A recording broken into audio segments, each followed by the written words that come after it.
जय जिनेंद्र दोस्तों, जैन पाठशाला आपका स्वागत करता है।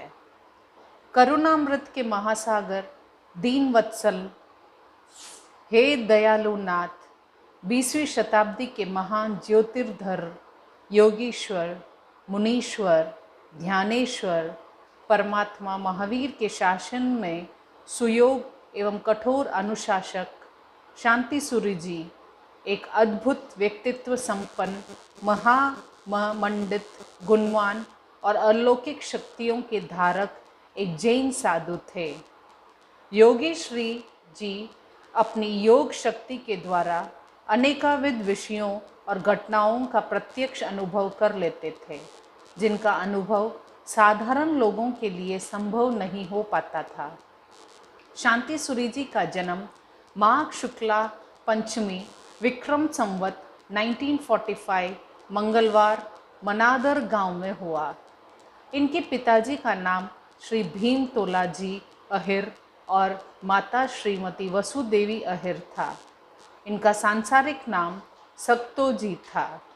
आचार्य तीर्थ विजय जी के हाथों माघ शुक्ला पंचमी विक्रम संवत 1961 को रामसीन में इनकी दीक्षा हुई। आचार्य पद मिक्सर शुक्ल दूज विक्रम संवत 1990 पर आसीन हुए। शांति गुरुदेव अनेक पदवियों द्वारा नवाजे गए। योगेंद्र चूड़ामणि, जगत गुरु सूरी सम्राट, नेपाल राजगुरु, हिज होलीनेस आदि।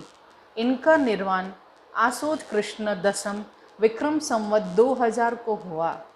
इनकी कुल आयु लगभग 54 वर्ष की थी। यह था आचार्य शांति सूरीश्वर जी का बायोडाटा।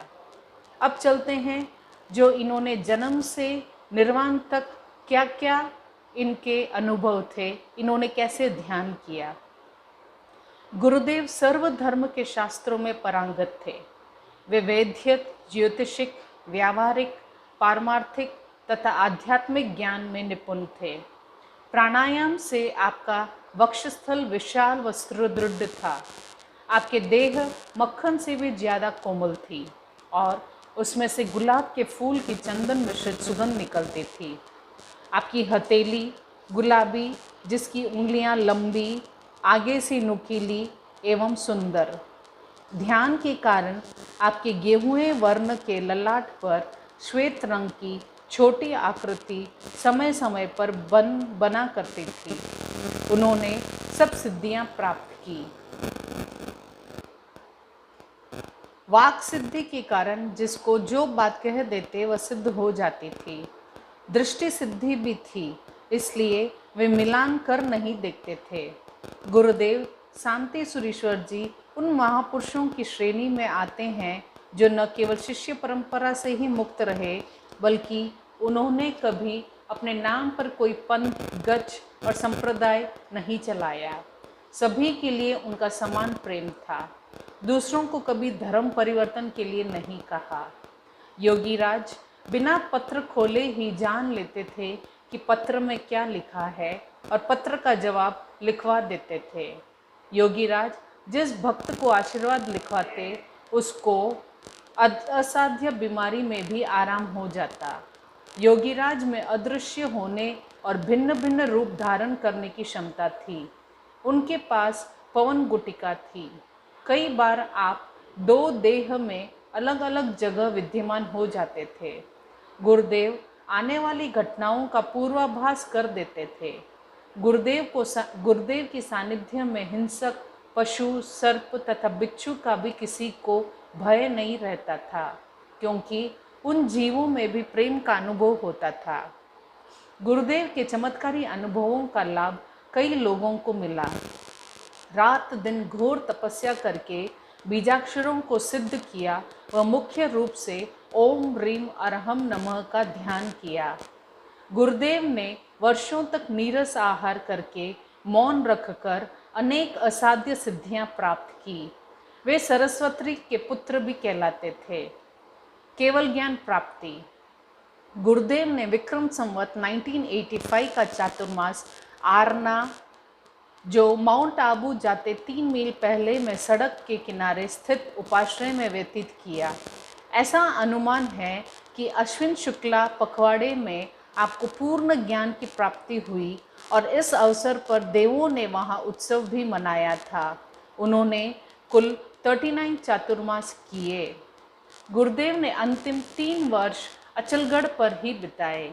उन्होंने कई बार संकेत दिए कि उनका समय नज़दीक आ गया है और अपने आप को सबसे दूर कर रहे थे और निर्वाण की तैयारी में लगे हुए थे।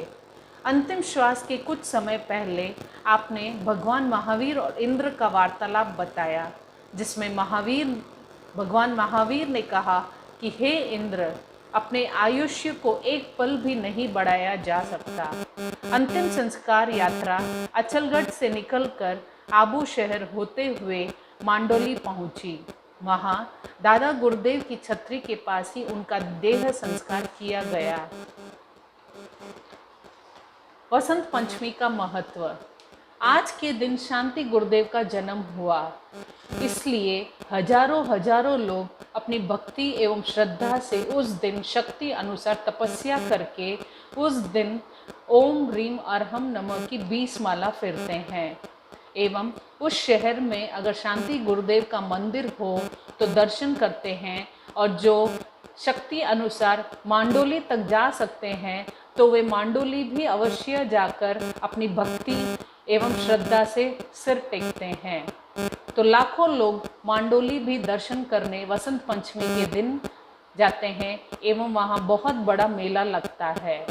आज का दिन माँ सरस्वती ज्ञान, गायन, वादन और बुद्धि की अधिष्ठाता भी है, इसलिए उस दिन माँ सरस्वती का भी पूजन होता है।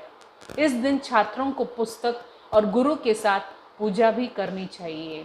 तो कैसे लगा दोस्तों आपको ये मेरा वीडियो? अगर अच्छा लगा तो प्लीज़ लाइक, शेयर, कमेंट एवं सब्सक्राइब करें एवं मेरे नीचे दिए गए इंस्टाग्राम और फेसबुक को भी फॉलो करना न भूलें। तो मिलते हैं हम नेक्स्ट वीडियो के साथ। तब तक के लिए धन्यवाद।